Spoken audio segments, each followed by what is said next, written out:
Shimul memorial north south school and college কর্তৃক আয়োজিত অষ্টম শ্রেণীর অনলাইন ক্লাসে সকল শিক্ষার্থীকে স্বাগত। আজ 28 কার্তিক 1427 বঙ্গাব্দ। সকলকে কার্তিকের শুভেচ্ছা। উপস্থাপনায় আমি সিনথিয়া হোসেন, সহকারী শিক্ষক, Shimul memorial north south school and college. এই করোনা পরিস্থিতির মধ্যে যেহেতু ঠান্ডা পড়ছে, আমি সবাই বাসায় থাকবো, সুস্থ থাকবো এবং নিরাপদে থাকবো। সেই সাথে গরম পানি খাবো, গরম পানি ব্যবহারও করবো এবং বারবার হ্যান্ড ওয়াশ করবো। আজকে আমাদের পাঠের বিষয় হলো, আমাদের আজকে যেটি পাঠ সেটি হলো গদ্য পড়ে পাওয়া। সেখানে আমরা শিখন ফলগুলো আজকে জেনে নেব। প্রথমে জেনে নিই আমাদের আজকের পাঠে কি কি শিখন ফল আছে। অর্থাৎ লেখক পরিচিতি সম্পর্কে বলতে পারবে, গদ্যটির মূল ভাব নিজের ভাষায় লিখতে পারবে, কিশোরদের সততা ও নৈতিকতা সম্পর্কে বর্ণনা করতে পারবে।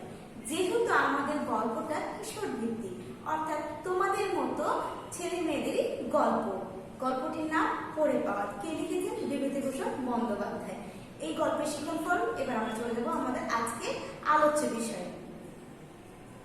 আলোচ্য বিষয়গুলো অবশ্যই খাতায় তুলে নেবে। প্রথমে আছে নামকরণ, লেখক পরিচিতি, পাঠ পরিচিতি, তথ্যকণিকা, শব্দার্থ, বানান সতর্কতা, ব্যাকরণ অংশ, মূল্যায়ন। তোমরা সকলেই জানো যে আমাদের মাউসি কর্তৃক যে সিলেবাসটা দেওয়া হয়েছে সেটি সংক্ষিপ্ত সিলেবাস, এবং এই সংক্ষিপ্ত সিলেবাসের মাধ্যমে আমাদের কি হচ্ছে, অ্যাসাইনমেন্ট চলছে। এই অ্যাসাইনমেন্টের জন্য আমাদের ক্লাসও সংক্ষিপ্ত হচ্ছে। সেই জন্য আমাদের আজকের পাঠের মধ্যে আমি যে অংশটা অ্যাড করছি সেটা হলো আমাদের ব্যাকরণ অংশ। কারণ এই ব্যাকরণ অংশগুলো পরবর্তীতে ক্লাস নেওয়া হয়তো সম্ভব হবে না, সেই জন্য আমি পাঠের মধ্যে নিয়ে নেব। তোমরা সকল মনোযোগী থাকবে। আজকে যে গদ্যটি পড়ে পাওয়া সেটির নামকরণ কেন করা হয়েছে সেটি আমরা জানবো। গদ্যটির মূলভাবের উপর ভিত্তি করে লেখকের নামকরণ করেছেন পড়ে পাওয়া। অর্থাৎ গদ্যটির মূল বিশিষ্ট যেটা, যে কিশোর যারা ছিলেন, যে লেখক সহ কয়েকটি কিশোরের কথা বলা হয়েছে, তারা কি করেছিলেন, একটি বাক্স কুড়িয়ে পেয়েছিলেন এবং এই বাক্সটিকে কেন্দ্র করে গল্পটি গড়ে উঠেছে। এই জন্য এই গল্পটির নামকরণ করা হয়েছে কি, পড়ে পাওয়া। আমরা এখানে দেখতে পাচ্ছি আমাদের আজকে লেখক,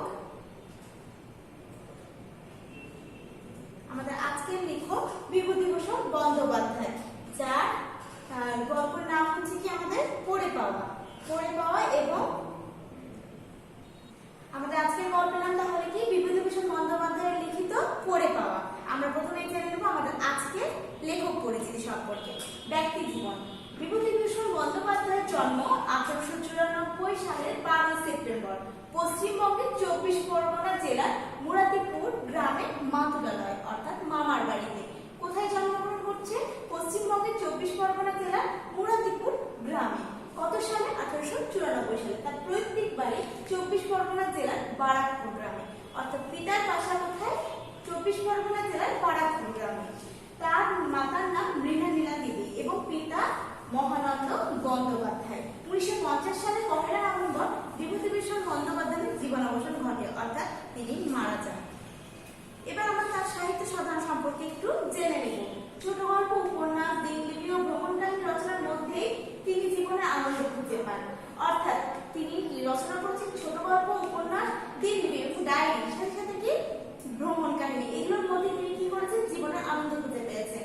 তার সাহিত্যে প্রকৃতির অনাবিল সৌন্দর্য ও গ্রাম বাংলার সাধারণ মানুষের জীবনযাপনের সজীব ও নিখুঁত চিত্র অঙ্কিত হয়েছে। যেমন পথের পাঁচালী, এখানে কি তিনি বেশিরভাগে কিছু যেগুলো লিখেছেন বিখ্যাত উপন্যাস, সেগুলো কিশোরদেরকে নিয়ে লিখেছেন এবং গ্রামের প্রাকৃতিক পরিবেশের জনজীবনের মানুষের জীবনযাপন কিভাবে হচ্ছে সেই বিষয়গুলো তিনি তার গল্প এবং উপন্যাসে ফুটিয়ে তুলেছেন।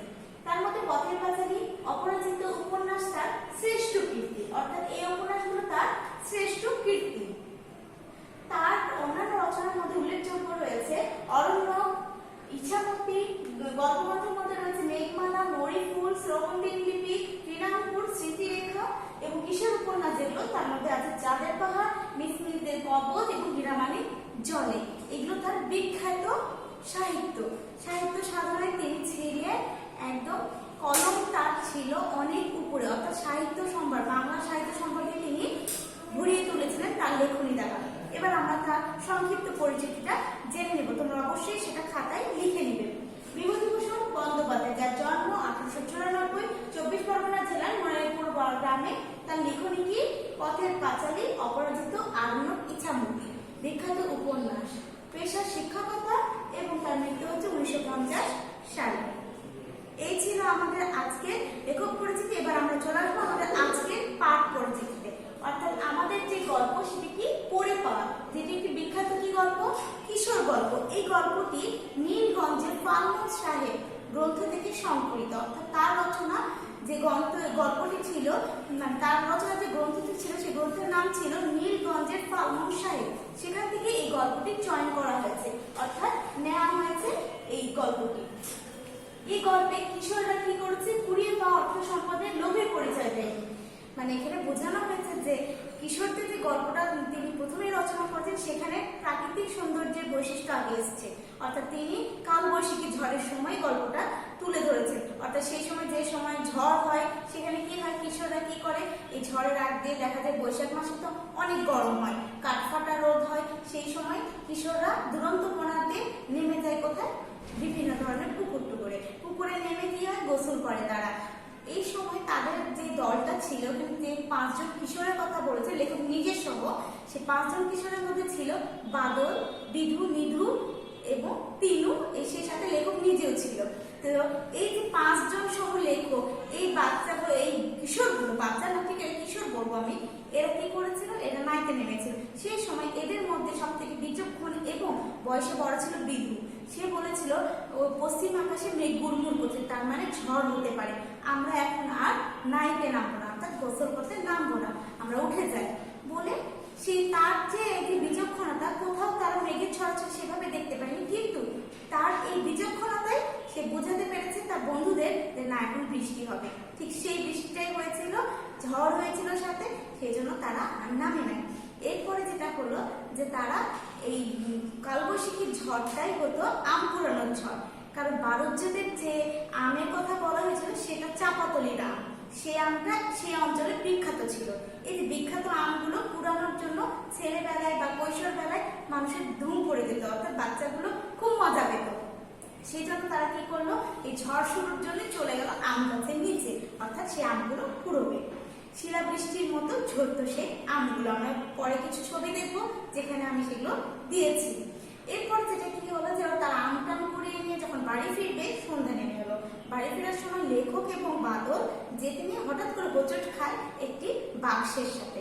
বাক্সটি ছিল টিনের, সেই বাক্সটি কি ক্যাশ বাক্স, অর্থাৎ আগের যুগের মানুষরা সেই বাক্সের মধ্যে কিছু গহনা, টাকা পয়সা সংগ্রহ করতো, হয়তো কারো কোনো কারণে সেটি পড়ে গেছিল। এই বাক্সটা তারা পায়, তখনই তাদের মনে হয়, তাদের মধ্যে বলে যে একজন বলে যে আমরা এই বাক্সটা খুলে যা থাকবে এটা দিয়ে আমরা সন্দেশ কিনে খাবো। কিন্তু পরক্ষণে সেই কিশোরের নৈতিকতার চেতনা জাগ্রত হয়, অর্থাৎ সে বলে যে না, এটা করলে অধর্ম করা হবে, এটা করা যাবে না, যার বাক্স তার প্রকৃত মালিক যে তাকে ফিরিয়ে দেওয়াটাই ভালো কাজ হবে, আমরা কখনোই অধর্ম করব না। এই যে কিশোরদের সততা এবং নৈতিকতা এবং কর্তব্যবোধ এই গল্পে কি করেছেন লেখক জাগ্রত করেছেন। এখানে দেখি বিধু, শিবু, নিধু, তিনু আর বাদল, এরা প্রত্যেকে এরা তাদের বয়সের চেয়ে বেশি দায়িত্বশীলতার পরিচয় দিয়েছে। এই দায়িত্বশীলতাটা বলি, এই দায়িত্বশীলতার পরিচয়টা পেয়েছি সেখানে যে এই যে বাক্স যখন পেল তারা, তাদের একটা মিটিং বসলো নাট মন্দিরের কোণে, গুপ্ত মিটিং। সেই গুপ্ত মিটিংয়ে এরকম আলোচনা করা হলো যে সেখানে তারা কি করবে, বাক্সটি সম্পর্কে চিঠি লিখবে, লিখে গাছে গাছে টাঙিয়ে দিবে এবং এই প্রকৃত যে মালিক সে যদি আসে তাকে সেটা ফিরিয়ে দিবে। এরপরে তারা এটা লিখে টাঙিয়েও দিল, কিন্তু 2-3 দিন পর লোক আসতে থাকলো, কিন্তু লোক যারা আসছে তারা এটা সঠিক পরিচয় দিতে পারছে না। একদিন যেটা হলো যে একটা কাপালি আসলো। এখানে কাপালিদের কথা বলা হয়েছে এই জন্য যে কাপালিকে বলা হচ্ছে তান্ত্রিক হিন্দু সম্প্রদায়ের মানুষ, যারা অঙ্গরপুর চরের ওখানে বাস করে, যে চরটা সেই সময় অর্থাৎ বর্ষার সময় ডুবে গেছে এবং প্রচুর বন্যায় তারা তাদের সকল কিছু হারিয়েছে, অর্থাৎ জমি জমা, ফসল, গরু বাছুর সবকিছু তারা হারিয়ে একদম সর্বহারা, নিঃস্ব। সেই কাপালিদের মধ্যে একজন আসে, যে আসে চাকরির খোঁজে, এবং সেই চাকরির খোঁজে এসে সে গল্প করে লেখকের বাবার কাছে যে সে তার একদিন সন্ধ্যার সময় ছোট মেয়ের বিয়ে দিবে বলে পটল বিক্রির টাকা দিয়ে এবং কিছু 250 টাকার গহনা, সেই সাথে পটল বিক্রির 50 টাকা তার ক্যাশ বাক্সে ছিল। সেই বাক্সটা তার গরুর গাড়ি থেকে হারিয়ে যায়, পড়ে যায়। তারপর থেকে তার নিঃস্ব হওয়াটা শুরু হয়। এরপরে আসে বন্যা, বন্যাতে সে সর্বহারা হয়। এখন যদি সে চাকরি না পায়, কোনো ধরনের যদি কোনো চাকরি না পায়, তাহলে তার স্ত্রী, পুত্র এবং ছেলে মেয়ে যাই হোক তারা না খেয়ে মরবে। এই কথাটি লেখক শুনতে পায় এবং সেই সাথে সে এই যে তার এই সহচরগুলো আছে এদের কাছে যে বলে যে আমরা আসল এবং প্রকৃত মালিক খুঁজে পেয়েছি। তারপর তারা সবাই মিলে সে প্রকৃত মালিকের হাতে সে ক্যাশ বাক্সটি তুলে দেয়। এর মধ্যে থেকে যে এই যে বিধু, যে বয়সে সবচেয়ে বড় ছিল এবং তীক্ষ্ণ বুদ্ধিশীল ছিল, এই তখন বিধু বলে যে এই যে ক্যাশ বাক্সটা আমরা ফেরত দিচ্ছি, এর একটি রসিদ কাটা হোক। এই রসিদ কেন কাটা হবে? যাতে তারা রসিদে উল্লেখ করা থাকে যে না, সে বাক্সটি ফেরত পেয়েছে এবং বাক্সের যা যা মালামাল ছিল সব অক্ষত রয়েছে। বাক্সটি তাকে খুলতে বলা হয়, সে বাক্সটিতে তালা লাগানো থাকে, পরে সেটি ভেঙে খোলা হয় এবং সেখানে 250 টাকার গহনা এবং 50 টাকা থাকে। এই বিষয়টি মানে বিধু যেহেতু বলেছে এবং রসিদ কাটা হয়েছে, এগুলো দেখে লেখকের বাবা অবাক হয়ে যায় এবং লেখক এবং সেখানে যারা ছিল সবাই, অনেকের ভিড় জমে যায় এই অবস্থাটা দেখার সময়। তারা সকলেই বলে যে এই বিধু বড় হলে উকিল হবে। কেন হবে? তার ভিতরে তীক্ষ্ণ এবং বিচক্ষণ বুদ্ধি আছে, নাহলে কেন সে রসিদ কাটার কথাটি বলবে? এই বিষয়টি এখানে ফুটে উঠেছে। সেই সাথে দায়িত্বশীলতা, কিশোর বয়সে সততা, নৈতিকতা এবং দায়িত্বশীলতার পরিচয় ফুটে উঠেছে। এই গল্পে কিশোরদের ঐক্য চেতনার পাশাপাশি তাদের উন্নতি মানবিক বোধেরও পরিচয় দিতে, অর্থাৎ এই যে বাক্সটা তারা ফিরিয়ে দিতে চেয়েছে তাদের প্রকৃত মালিককে, এই বিষয়টি কিন্তু লেখক সুন্দরভাবে গল্পে ফুটিয়ে তুলেছে। এই গল্পে কিশোরদের চারিত্রিক দৃঢ়তা, তীক্ষ্ণ বিচক্ষণাবোধ, সততা, নিষ্ঠা ও কর্তব্যবোধের বয়োজ্যেষ্ঠরা যেমন বিস্মিত, পাঠকরা তেমনি অভিভূত। অর্থাৎ লেখকের বাবা যিনি বলছেন, কাপালিটার সাথে কথা বলছেন, তিনি তখনও জানতেন না যে তার ছেলেরা সেই বাক্সটা খুঁজে পেয়েছিল এবং সেটি তাদের কাছে নিখুঁত ভাবে রেখে দিয়েছিল। যখন এভাবে বাক্সটা তাকে ফিরিয়ে দেওয়া হয় তখন তিনি সত্যি অবাক এবং বিস্মিত হয়ে যান। ওরেপা গল্পটি নীলগঞ্জের ফাল্গুন সাহেব গ্রন্থ থেকে সংকলিত। আমি এটা আগেই বলেছি যে বিভূতিভূষণ বন্দ্যোপাধ্যায়ের যে সকল গ্রন্থ আছে তার মধ্যে একটি বিখ্যাত গ্রন্থ হচ্ছে নীলগঞ্জের ফাল্গুন সাহেব, সেখান থেকে এই গল্পটি সংকলন করা হয়েছে। এই ছিল আমাদের আজকের পাঠ পরিচিতি। এবার আমরা কিছু ছবি দেখে নেব।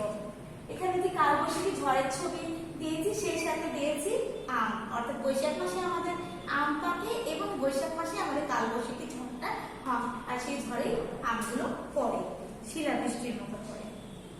আচ্ছা, এখানে যে ছবিটা দিয়েছি এটা একটি চরের ছবি দিয়েছি, অর্থাৎ আমি এখানে বোঝাতে চেয়েছি এটি হচ্ছে অম্বরপুর চর, আর এই যে এটা হচ্ছে কাপালি, অর্থাৎ তান্ত্রিক হিন্দু সম্প্রদায়ের মানুষজন, এটি হলো কাপালি।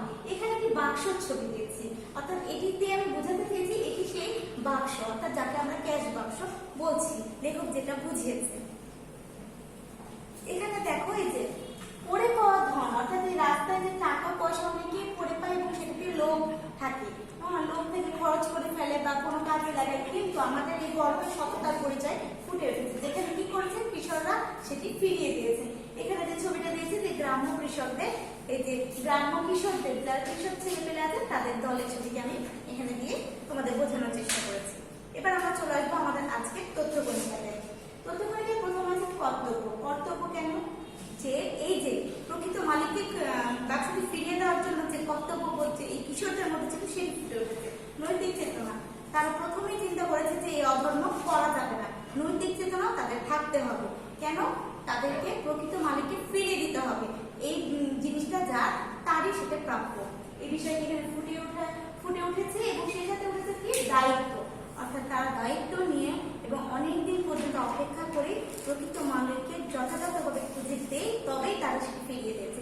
এর আগেও অন্য যারা এসেছে তাদেরকে কিন্তু তারা কি করেছে, পত্রপাঠ বিদায় দিয়েছে। পত্রপাঠ বিদায় বলতে কি বলা হচ্ছে, তৎক্ষণাৎ, অর্থাৎ তারা বুঝতে পেরেছে যে অনেকে সেজে এসেছে, এই বিচক্ষণতা বুদ্ধিও তাদের মধ্যে ছিল, সেইখান থেকে চলে এসেছে তাদের কি দায়িত্ববোধ, অর্থাৎ যে প্রকৃত মালিক তাকেই সেটি পৌঁছে দিয়েছে। সমাজে জ্ঞানী মানুষের ভূমিকা। সমাজে জ্ঞানী মানুষের ভূমিকা এখানে বলতে বোঝানো হয়েছে যে এই যে বিধু আজ কৈশোরে সে এত তীক্ষ্ণ এবং বিচক্ষণতা, বুদ্ধি সম্পন্ন একটি ছেলে, সে বড় হলে অবশ্যই জ্ঞানী হবে। এই জন্য ওখানে যারা ছিল উপস্থিত তারা সবাই বলেছে যে বিধু বড় হলে উকিল হবে। জ্ঞানী মানুষেরা হয় দলের নেতা। এখানে জ্ঞানী মানুষ বলতে বোঝানো হয়েছে বিধুকে। কেন? এদের যে দলটা ছিল তার মধ্যে বিধুরই বয়স সব থেকে বেশি ছিল এবং সে তীক্ষ্ণ বুদ্ধি সম্পন্ন ছিল। অন্যের সম্পদের প্রতি লোভ না করা, অর্থাৎ যে ক্যাশ বাক্সটা পেয়েছিল সেটি কিন্তু তারা তালা ভেঙে নষ্ট করতে পারত, সেটি দিয়ে সন্দেশ খেতে পারত, কিন্তু তারা কিন্তু এই কাজটা করেনি, অর্থাৎ এই অধর্মটা তারা করেনি। তারা বয়সের চেয়ে বেশি দায়িত্বশীল, অবশ্যই তারা বয়সের থেকে বেশি দায়িত্বশীল, কারণ তাদের কৈশোর এই সময়টা ছিল আনন্দ উচ্ছ্বাসের। তারা কি করতো, ওই টাকা পয়সা নিয়ে কিন্তু তারা আনন্দ করতে পারতো, কিনে খেতে পারতো, অনেক কিছু করতে পারতো, কিন্তু তারা সেটা করেনি। তারা দায়িত্বশীলতার পরিচয় দিয়েছে। বালকদের সততা, নিষ্ঠা, কর্তব্য, এই পুরো গল্পটিতে এই বিষয়টি ফুটে উঠেছে, অর্থাৎ বালকদের সততা, নিষ্ঠা এবং কর্তব্য, দায়িত্বশীলতা ছিল তাদের মেন। বিষয়টি হলো যে তারা সুন্দরভাবে পুরো মিটিংটাকে তারা সুন্দরভাবে পরিচালনা করার পরে প্রকৃত মালিককে সেটি পৌঁছে দিয়েছিল। অসহায় ও দরিদ্র মানুষের প্রতি ভালোবাসা, অর্থাৎ এই যে দাঁড়িয়ে থেকে যে কাপালিটা হচ্ছে তার বাক্সটি হারিয়েছিল সেটির গল্প যখন বলছিল সেটি শুনে সেই মানুষের প্রতি তার দারিদ্র বা ভালোবাসা যে জাগ্রত হয়েছিল, ভালোবাসা বোধ জাগ্রত হয়েছিল বলেই কিন্তু সেই ক্যাশ বাক্সটি তারা ফিরিয়ে দিয়েছিল। এই ছিল আমাদের আজকের পুরো গল্পটির মূলভাব। এবার আমরা চলে আসবো আমাদের আজকে এই পাঠের শব্দার্থে। চৌকিদার, চৌকিদার অর্থ প্রহরী। চৌকিদার, চৌকিদার অর্থ কি? প্রহরী। কাপালি, কাপালি অর্থ তান্ত্রিক হিন্দু সম্প্রদায়। তান্ত্রিক হিন্দু সম্প্রদায়ের মানুষকে বলা হচ্ছে কাপালি। পত্রপাঠ বিদায় অর্থাৎ তৎক্ষণাৎ বিদায়। পত্রপাঠ বিদায় অর্থ তৎক্ষণাৎ বিদায়। সংশয় অর্থ সন্দেহ। সংশয় অর্থ সন্দেহ। গহনা অর্থ অলঙ্কার। গহনা অর্থ অলঙ্কার। এবার আমরা চলে আসবো আমাদের আজকের বানান সতর্কতা। তোমরা খেয়াল করো, বানান সতর্কতা হলো নিরাশ্রয়, চৌকিদার, ক্যাশ বাক্স, সর্বশান্ত, অম্বরপুর, পত্রপাঠ, অধর্ম, বন্যা, উকিল, কাপালি। এই ছিল আমাদের আজকের বানান সতর্কতা। এবার আমরা চলে আসবো আমাদের আজকের ব্যাকরণ অংশে। আমাদের ব্যাকরণ অংশ আছে আজকে ধ্বনি ও বর্ণ, অর্থাৎ ধ্বনি ও বর্ণ নিয়ে আমরা একটু আলোচনা করবো। তোমরা সকলে বোঝার চেষ্টা করবে। ধ্বনি কাকে বলে প্রথমে আমরা জেনে নিই। কোন ভাষার উচ্চারিত শব্দকে সূক্ষ্মভাবে বিশ্লেষণ করলে তার যে অবিভাজ্য ক্ষুদ্রতম অংশ পাওয়া যায় তাই ধ্বনি। অর্থাৎ কোন ভাষা যখন আমরা বলবো সেটি কি উচ্চারিত যে শব্দ এবং এই প্রতিটি শব্দ কি হচ্ছে একটি বিশ্লেষণ যদি আমরা করি এক একটি ধ্বনি। এই ধ্বনিটি কি হচ্ছে সব থেকে ক্ষুদ্রতম অংশ, তাই এটিকে কি বলা হচ্ছে? ধ্বনি। এবার দেখি বর্ণ। বর্ণ কাকে বলে? কোন ভাষার ধ্বনিগুলোকে লিখে প্রকাশ করার জন্য যে প্রতীক বা চিহ্ন ব্যবহার করা হয় তাকে বর্ণ বলে। অর্থাৎ এই যে ভাষাগুলো আমরা বলছি এগুলো যেগুলো লিখিত রূপ, অর্থাৎ লিখে প্রকাশ করার জন্য প্রতীক বা চিহ্ন, অর্থাৎ এই যে সরিয়া সরিয়া ক খ এগুলো বলছি না, এগুলোকে প্রতীক বা চিহ্ন হিসেবে বলছি, যেগুলো ব্যবহার করা হচ্ছে এগুলোই কি হচ্ছে? বর্ণ। এবার আমরা চলে আসবো আমাদের স্বরধ্বনি এবং স্বরবর্ণ। অর্থাৎ এখানে আমরা একটু দেখে নিই আমাদের ধ্বনি ও বর্ণের শ্রেণী বিভাগ। অর্থাৎ ধ্বনি দুই প্রকার, স্বরধ্বনি, ব্যঞ্জন ধ্বনি। বর্ণ দুই প্রকার, স্বরবর্ণ, ব্যঞ্জনবর্ণ। এর মধ্যে যেটা আছে যে এই যে স্বরধ্বনি, এই স্বরধ্বনির আবার ভাগ আছে। স্বরধ্বনির ভাগ কি আমি তোমাদেরকে বলি। স্বরধ্বনির ভাগ হচ্ছে দুই রকম, একটি হচ্ছে মৌলিক স্বরধ্বনি, একটি হচ্ছে যৌগিক স্বরধ্বনি। অর্থাৎ মৌলিক স্বরধ্বনি আবার কোনগুলো, যেগুলো আমাদেরকে জানতে হবে, কারণ আমাদের বেশিরভাগ বহু নির্বাচনী প্রশ্নে এই বিষয়গুলো আসে। স্বরীয়, স্বরেয়া, রস্বই, রস্যু, এ, ও এবং এ, এই যে সাতটি, এটি কি হচ্ছে? মৌলিক স্বরধ্বনি। এবার আমরা চলে আসবো আমাদের আরেকটি ভাগে, সেটি কি? যৌগিক স্বরধ্বনি। যৌগিক স্বরধ্বনি দুইটা, ওই এবং ও। এই ওই, ও এবং ও কে ভাঙলে দেখো কি পাওয়া যায়? অ যোগ ই, এখান থেকে এসে কি? ওই। এবং ও দেখো অ যোগ রস্যু, এই যে ও কে ভাঙলে আসছে এটা। এই বিষয়গুলো আমাদের মনে রাখতে হবে। এবার আমরা চলে যাব আমাদের স্বরধ্বনি এবং স্বরবর্ণ কাকে বলে সেই বিষয়টিতে। যেসব ধ্বনি অন্য ধ্বনির সাহায্য ছাড়া নিজে নিজে পূর্ণ স্পষ্ট রূপে উচ্চারিত হয় তাকে স্বরধ্বনি বলে। অর্থাৎ যে সকল ধ্বনি এমনি নিজে নিজে উচ্চারিত হচ্ছে, হ্যাঁ, সেটি হচ্ছে কি? স্বরধ্বনি, সহজভাবে। আর এই স্বরধ্বনি প্রতীক ও লিখিত রূপই হচ্ছে স্বরবর্ণ। তাহলে স্বরবর্ণ এবং স্বরধ্বনি তোমরা বুঝলে যে দেখো যে যেসব ধ্বনি ও আর এই স্বরধ্বনি প্রতীক বা লিখিত রূপে কি হচ্ছে স্বরবর্ণ। যেমন স্বরীয় স্বরিয়া রস্বই দীর্ঘই রস্ব দীর্ঘ রি এ ওই ও ও, এই কয়টি কি? এই কয়টি হচ্ছে স্বরধ্বনি।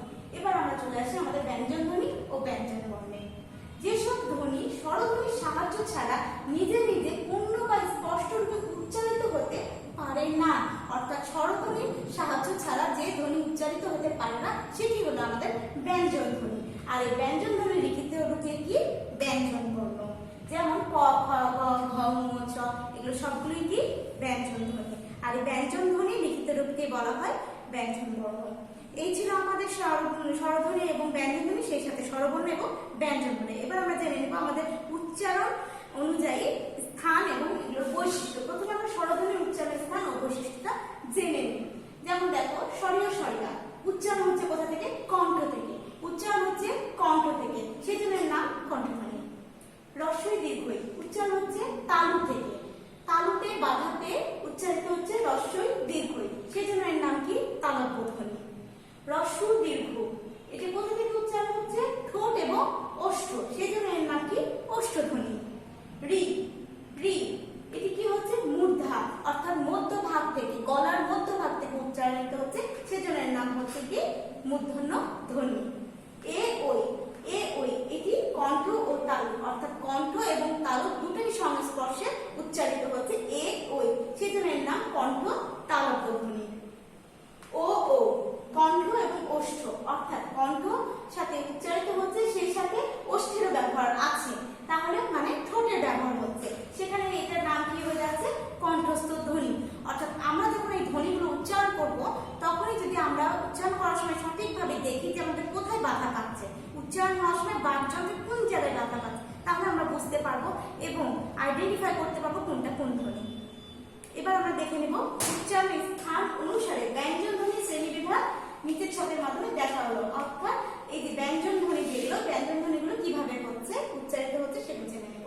ক খ গ ঘ ঙ হ, এখানে এই যে এই কয়টি বর্ণের কথা বললাম, এটা হচ্ছে কণ্ঠ বা জিহ্বা মূল, অর্থাৎ কণ্ঠের সাথে জিহ্বা মূল, অর্থাৎ জিহ্বার মূল দিকে, অর্থাৎ প্রথমে যে বাধা পাচ্ছে সেই বাধা পেয়ে এগুলো উচ্চারিত হতে বলে এর নাম কণ্ঠ বা জিহ্বা মূলীয়।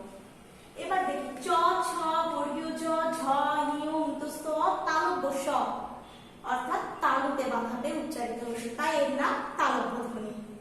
ট ঠ ড ঢ মূর্ধন্য, ও ডয় শূন্য র ঢয় শূন্য র মূর্ধন্য স, এটি কি? মূর্ধা, অর্থাৎ কণ্ঠের মধ্যভাগ থেকে উচ্চারিত হচ্ছে বলে এর নাম মূর্ধন্য ধ্বনি। ত থ দ ধ দন্তন্য ল এবং দন্তস্ব, অর্থাৎ দন্ত থেকে, দাঁতে বাধা পেয়ে উচ্চারিত হচ্ছে বলে এর নাম দন্ত ধ্বনি। প ফ প ফ ম, অর্থাৎ ঠোঁটে বাধা পেয়ে উচ্চারিত হচ্ছে বলে এটি ওষ্ঠ বলা হয়েছে, এই জন্য এর নাম হলো ওষ্ঠধ্বনি। এই ছিল আমাদের উচ্চারণ এই সকল ধ্বনি সমূহের নাম। এবার আমরা চলে আসবো আমাদের আজকের পাঠের মূল্যায়ন প্রশ্নে। কালবৈশাখী ঝড় মানে কি? কালবৈশাখী ঝড় মানে আম পোড়ানো, অর্থাৎ শিলাবৃষ্টির মতো আম ঝরবে, সে আম কৈশোরে যারা আছে ছেলে পেলে তারা কি করবে? পুরোবে। ক্যাশ বাক্সটি কারা কুড়িয়ে পেয়েছিল? ক্যাশ বাক্সটি কুড়িয়ে পেয়েছিল লেখক এবং বাদল, তাদের যে দল ছিল তার মধ্যে লেখক এবং বাদল সেটি কুড়িয়ে পেয়েছিল। বন্যায় কারা নিরাশ্রয় হয়ে গেল? বন্যায় কাপালিরা নিরাশ্রয় হয়ে গেল, তাদের পটলের মাচা আর লাল কুমড়ার মাচা, সেই সাথে বসত ভিটা এবং গরু ছাগল সবকিছু ভেসে গেছিল এবং তারা নিরাশ্রয়ে সর্বশান্ত হয়েছিল। ও বড় হলে উকিল হবে, সবাই বলতো কেন? ও বড় হলে উকিল হবে, এই কথাটা বিদুকে বলা হতো, কারণ তার তীক্ষ্ণ এবং বিচক্ষণ বুদ্ধিশীলতার জন্য। এই ছিল আমাদের আজকের পাঠের মূল্যায়ন। আগামী দিন আমাদের ক্লাস আছে পদ্য 2 বিঘা জমি। সকলকে ধন্যবাদ জানিয়ে আগামী ক্লাস দেখার আশাবাদ ব্যক্ত করে এখানে শেষ করছি। সবাই ভালো থাকবে, সুস্থ থাকবে এবং নিরাপদ থাকবে। আসসালামু আলাইকুম।